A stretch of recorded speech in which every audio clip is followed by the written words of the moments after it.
Dani Olmo is out for 5 weeks. Barcelona received their worst news of the season after having such a great start with 5 wins, 5 games, everything ticking, firing in all cylinders.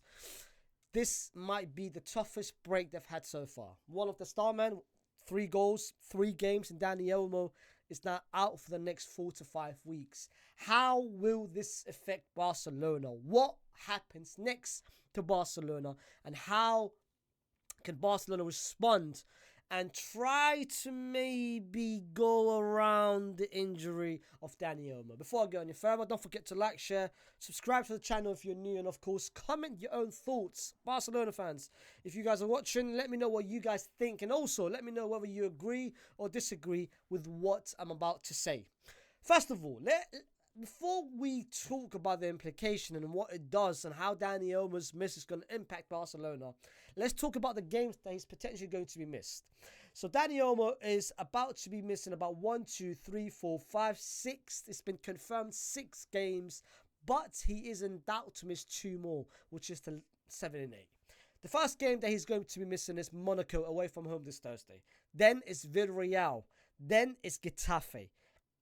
Then it's Osasuna. Then it's Young Boys. Then it's Alaves. And then potentially he might miss Sevilla and, of course, Bayern Munich. But the 6 games that's been confirmed is those 6 of Monaco, Villarreal, Getafe, Osasuna, Young Boys, and Alaves. Before we talk about the games and what Barcelona is going to be doing and how they can figure it out, let's talk about the miss of Dani Olmo. Dani Olmo, over the past 3 weeks, ever since he's managed to get registered and Barcelona's played him for the past 3 games, the role that he's had is very crucial. Not just going forward, not just contributing with 3 goals and a couple of assists. No, it's also on the defensive end. Because Pedri and Casado on paper, it's not the greatest of pivots defensively. Dani Olmo has done a very good job in pretty much tucking in between these two to provide a bit more defensive cover.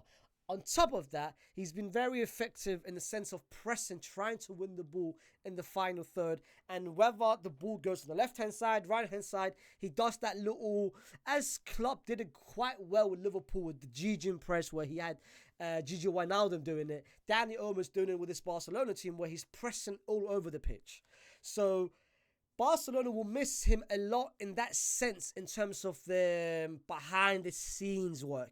Even building up, because Dani Olmo is ranked 3rd in terms of Barcelona's most touches in the final third. So he is, in terms of, he does have his blueprint and his touches in most of Barcelona's creation and their chances. So like I said, a lot of Barcelona fans I've seen online are trying to downplay the injury, are saying, well, we've got this person coming back, we've got this person coming back, we've got this person coming back, and I'm sure we can manage to work with that. I don't think you can.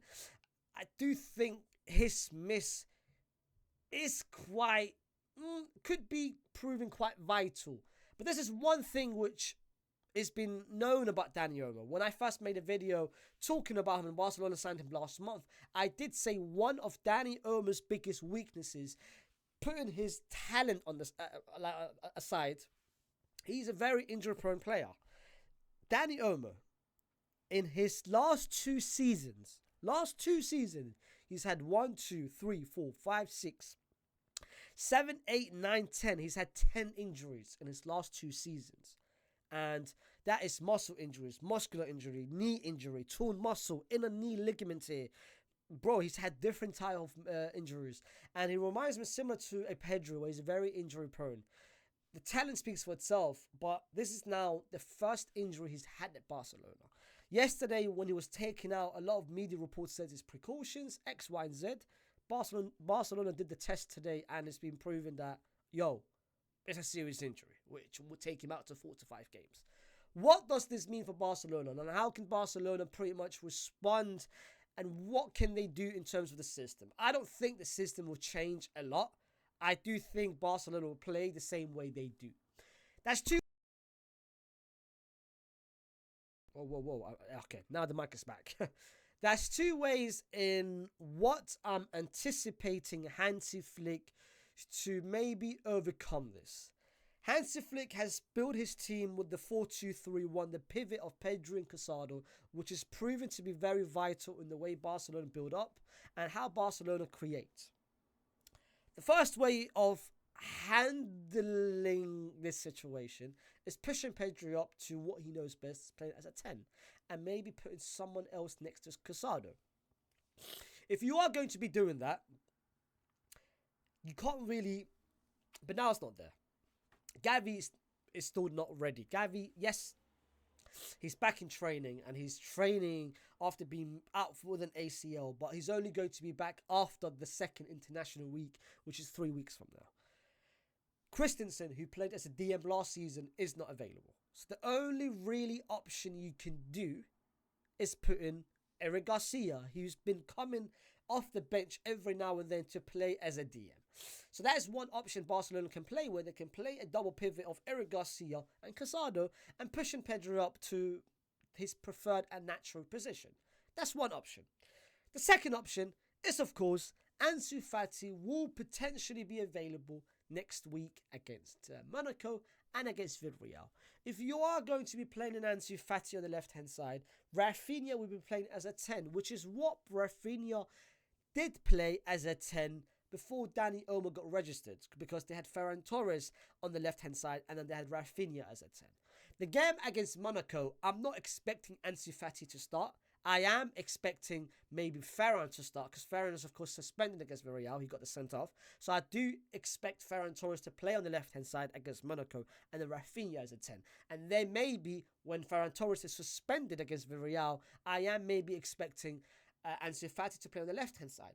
Another option could be Fermin Lopez, who will be back in about, not this week, the following week. So he'll be missing the 2 games against Monaco and Villarreal. I don't think he'll be healthy enough. So Rafinha can maybe play on the left-hand side. He can play as a 10.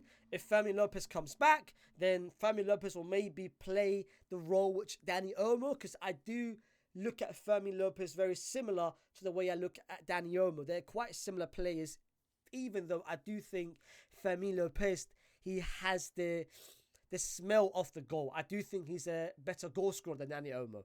So if Fermin Lopez comes back, I don't think anything changes. But if they play Ansu Fati or Ferran Torres, a lot of things change, especially in the way they build up. Because the way Rafinha is, he's not a Dani Olmo in terms of creation. He's more of a running behind the defense, chasing the ball.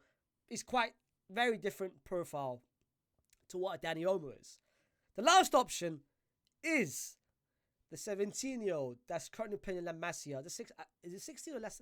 That Fernandez kid. What's his name? Let me have a look. Fernandez.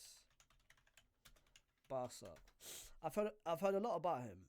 I've checked some of his comps. He looks Tony Fernandez. Yeah. He is currently, how old is he? He's 16.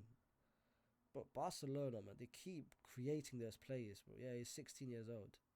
My goodness. Yeah, he's 16. He is 16. Tony Fernandez, that's his name. Damn. Yeah, could be Tony Fernandez that they could potentially promote him and give him a chance the same way they've done with Lamine Yamal, the Kubasis, the Casados, the Bernals, the Gavis over the past couple of years. Rumours and reports within this La Masia talent and that La Masia academy, they are saying, which is crazy to even say that, they are saying Tony Fernandez could prove to be a bigger talent than what Lamine Yamal was. And if you actually deep it does sound crazy to even think about it, because you're seeing what Lamine Yamal is turning out to be. So, and Hansi Flick, from what I've seen him, because I do look at all the press conferences from all different sort of managers, especially Madrid and Barcelona. Hansi Flick has spoken about Tony Fernandez. He's been asked the questions, are you going to give him chances? What's your first glimpses and what's your initial glance of what you've seen from Tony Fernandez? And he has given some praise of saying he's very talented in X, Y, and Z. I don't think maybe he'll push him and give him a chance straight away, because let's forget he's 16 years old. But I do think because they are in this position he might be given a chance. Maybe when he's playing at home to maybe an Alaves or a Osasuna. I don't think he'll be given a chance against Villarreal. I don't think so. So Barcelona's got 3 chances, like I said. They can either push Pedri as a 10. They can either put when Fermin Lopez comes back next week, but in the meantime they can put Ansu Fati on the left-hand side, which I don't think is going to be the same because Ansu Fati just come back from an injury. I do think the next 4 to 5 games will be proving quite vital for Barcelona and how they can overcome this injury. Because I do think this is the first sort of adversity which they've faced. I mean, welcome to the club. I mean, Real Madrid has faced all sort of adversities this season with all the injuries that we've had to all sort of different players and only have one centre back and having no defensive midfielders. Camavinga being out, Jude being out, Brahim Diaz now for 3 months. So we've had all of those adversities this season. Welcome, Barcelona. Welcome to the club. This is really your first. I don't think the Bernal injury is so as a massive adversity. Well, actually, you know what? I take that back. I do think it was an adversity because Bernal was.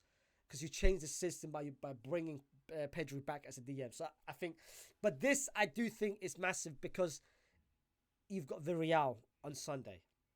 So this will be quite interesting to see how you can overcome with it. If you do beat Villarreal without Dani Olmo, then you men are serious. But let me know what you guys think about the injury. I've given you my thoughts.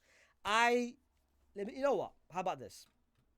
I'm going to tell you, out of the next 6 games, which Dani Olmo is going to be out for, I'm going to predict how many wins they get and how many draws they are going to get. All right? So let me bring it up. By the way, this could be, I might be completely off or I could be potentially right. So let's see. Barcelona. Their fixtures. All right. They've got Monaco away from home. Monaco started very well this season in Ligue A. Okay, I don't think Barcelona. Okay. Against Monaco, they will not win. Against Villarreal will win this game. Getafe at home, Barcelona will win. Osasuna away from home, Barcelona will win. Young Boys, they will beat Young Boys. And Alaves, by that time, everyone will be back. They'll beat Alaves. So I'm really looking at the next 2 games, which is Monaco and Villarreal, both away from home. I don't see Barcelona pick up. I don't see Yeah, I'm looking at Monaco and I'm looking at Villarreal. I don't think Barcelona are picking up a win in either one of those 2 games. And that's just me being honest. This might come back to haunt me. I don't think it will. This is just my prediction. So guys, let me know what your prediction is down in the comments. And yeah, don't forget to like the video, subscribe to the channel if you're new. And I've got a Champions League video coming out today, later this evening, with my Champions League prediction of what this Champions League format is going to be and who my winner will be. I'll see you soon. Peace!